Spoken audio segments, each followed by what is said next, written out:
ভাবিরা মনে হয় যাইতেছে গা লেখা ছেড়া।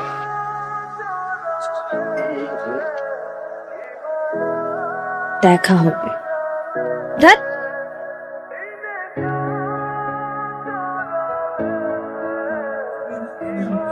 দেখা হবে।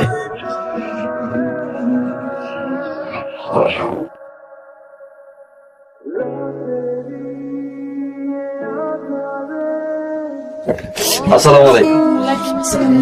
আপনাদের বাসায় নতুন কেয়ারটেকার আসতে কইছিল খালুজান আমারে, একটু বলবেন খালুজান রে। বাবা একটা লোক আসছে, বলো যে আমাদের বাসায় নতুন কেয়ারটেকার। ও আসতে বল, আসতে বল।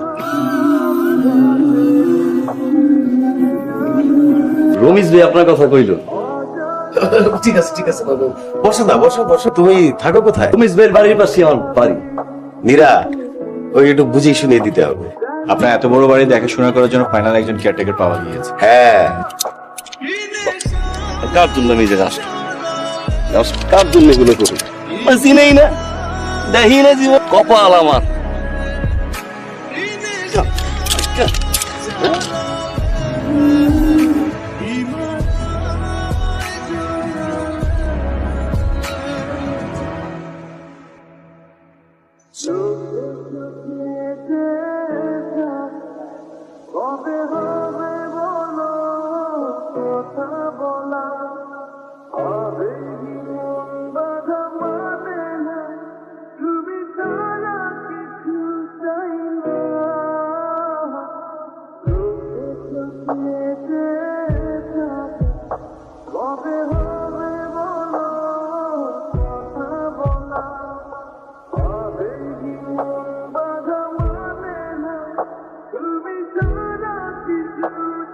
বাজারে কি অবস্থা দেখেছো?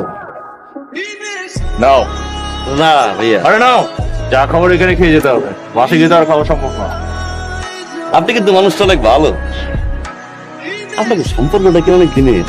আরে না, তোমার আপুকে চিনি এই 6-7 মাস হবে। ভাই আপনারা বিয়ে করতেছেন কবে? সবাই তো চাচ্ছে অনেক জলদি, কিন্তু তোমার আপু চাচ্ছে একটু সময়। আপু মনে হয় আপনার ভালোবাসেন না? আরে দুরু বাচ্চা, এমন কোনো কিছুই না। এই বাজারগুলো নিয়ে বাসে আসো, আমি পরে আসছি।